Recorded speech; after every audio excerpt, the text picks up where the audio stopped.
Buenas, nuestra intervención del día de hoy será desde el Caribe colombiano, especialmente en Cartagena, en la Cartagena colonial, donde nuestra televidente María Cristina Navarrete nos presenta un caso en particular. Ella nos menciona sobre las prácticas religiosas y mágicas de los grupos negros en la Cartagena colonial. De igual modo, ella nos expone sobre la importancia que tienen estas actividades en la vida cotidiana de estas personas, de estos negros africanos que se vinieron hasta el Caribe neogranadino. Para ampliar esta información es importante escuchar la siguiente nota.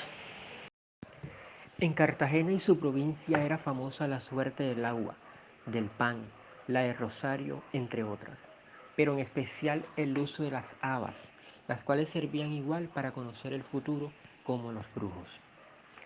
Las condiciones psíquicas de los grupos blancos con las condiciones psíquicas de los negros africanos fue lo que facilitó la cercanía y la comunicación de ideas y perjuicios entre ambos grupos, no solo entre las clases inferiores, sino también con las superiores, que con frecuencia acudían a los hechiceros y adivinos por consejo y ayuda.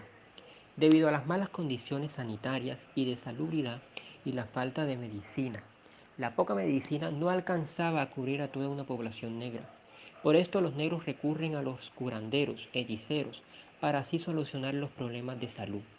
Es de mencionar que en la época los hechiceros eran considerados como enemigos de la religión y agentes del culto al diablo. De allí la cacería que contra ellos desató la Inquisición. El negro africano, trasladado a América, aparte de ser un conocedor empírico del arte del curar, era portador empírico del arte del curar. Era portador de una tradición mágica en lo referente a la salud y a la enfermedad. Estas supervivencias africanas fueron reforzadas con ideas procedentes de la cultura popular europea y en menor escala con la medicina indígena, con las cuales guardaban semejanzas. La hechicería benéfica y maléfica también era conocida y practicada por los españoles. Para los africanos la muerte se concebía no como el fin de la vida, sino como la suprema iniciación del comienzo de lo espiritual. Por esto los negros de Cartagena llamaban lloros a los velorios que celebraban la muerte de uno de los suyos. Esto consistía en reuniones abiertas siempre a un público, para agasajar al difunto, con baile, con música, con comida y bebida en abundancia. Para esto se baila alrededor del difunto durante toda una noche. Los lloros solían confundirse con ceremonias de brujos y ritos de idolatría. Buenas, mi nombre es Esteban Benavides y en esta ocasión hablaremos sobre la brujería, la cual está unida a la dificultad del hombre para determinar su realidad física o imaginaria de la existencia del mismo. Es un campo donde lo real y lo imaginario llegan a interferirse, en donde la realidad exterior y las representaciones y deseos del hombre se confunden. Pero en esta ocasión también haremos énfasis en la brujería de los grupos negros y esta cómo funciona como mediadora de la religiosidad. Así que ampliaremos en la siguiente nota. El lenguaje explícito de los documentos inquisitoriales de Cartagena y la descripción del ritual de brujería corresponden a la tradición medieval europea. Sin embargo, la lectura simbólica de la documentación posibilita interpretar la brujería, ante todo, como mediadora de la expresión del sentimiento religioso de los grupos negros. El negro al llegar a América perdió el sentido de la relación de lo religioso con la cultura y con las formas de organización social de donde era originario. En el desajuste que sufrió por sus propias creencias, perdió igualmente el sentido de totalidad de la religión y sus partes esenciales se descompusieron y fragmentaron.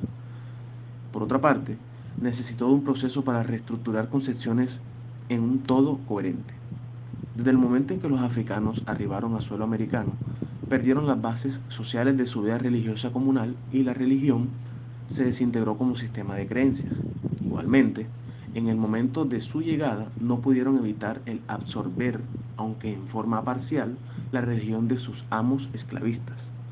Las condiciones de su nueva vida social los obligó a combinar su herencia africana con el poder dominante y a dar forma a una religiosidad propia y original.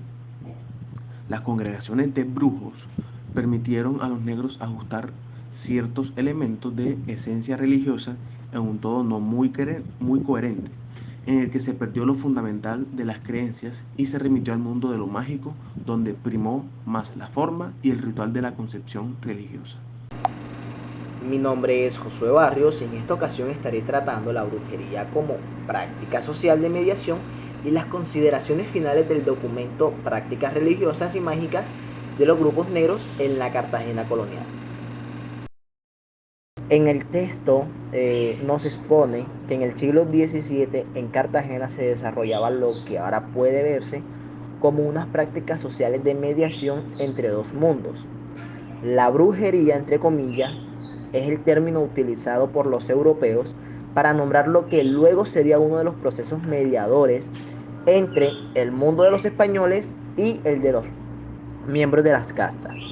En el siglo XVI y en el siglo XVII fueron quizás los más intensos cultos y mayor persecución de brujas, ya que esta fue la época de la contrarreforma y también fue el tiempo donde la iglesia tembló ante, entre comillas, lo diabólico y la manipulación mágica de la naturaleza. Esta se convirtió en una organización que garantizó la realización del sujeto como individuo y no como sujeto, es decir, donde los negros se refugiaron apoyados con el sentido de la liberación. Se hicieron reuniones con las cuales se convirtieron en festejos, donde se utilizaron las noches entre ciénegas para celebrar a la vida y hacer una simbólica protesta por medio de la brujería.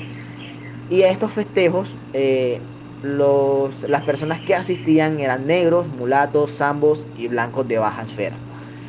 Ellos celebraban, entre otras cosas, la alegría de vivir, alejándose de los rigores de trabajo, al son de los tambores, dando libre expresión de la sexualidad. Pero no solo se daban los festejos, esto era solo una parte de lo que se encierra o lo que encierra todo este proceso. Resaltando así la medicina natural y empírica, las cuales jugaron un papel crucial que construyó o construiría, y esta sería el puente entre la historia, ya que la medicina española estaba en un desarrollo con la africana y la indígena. Sin embargo, los practicantes de estas medicinas y otros rituales, los cuales no estaban a salvo gracias a la persecución de la iglesia, por temor a que estas prácticas curativas estuvieran contaminadas o influenciadas por pactos implícitos o explícitos con el demonio. Aún así, esto no impidió que se desarrollaran relaciones de mediación entre estos dos mundos, el de los africanos y el de los europeos, ya que existieron personajes como Diego López, un mulato cirujano nacido en Cartagena a mitad del siglo XVII, exactamente en 1592, quien poseía conocimientos científicos en el arte de la curación y la cirugía. Además, pues dominaba la lectura y la escritura, conocimiento que era poco alcanzado en la época. Tenía conocimiento del mundo de los europeos con base en el empirismo, pero también manejaba otro tipo de medicina más cercana, el cual era el mundo mágico, y curaba hechizos, atendía envenenamientos, desbarataba maleficios, etc. Las consideraciones finales se da con la intención de que este estudio va centrado a la idea de recrear dichas prácticas religiosas y mágicas de los negros y mulatos del siglo XVII.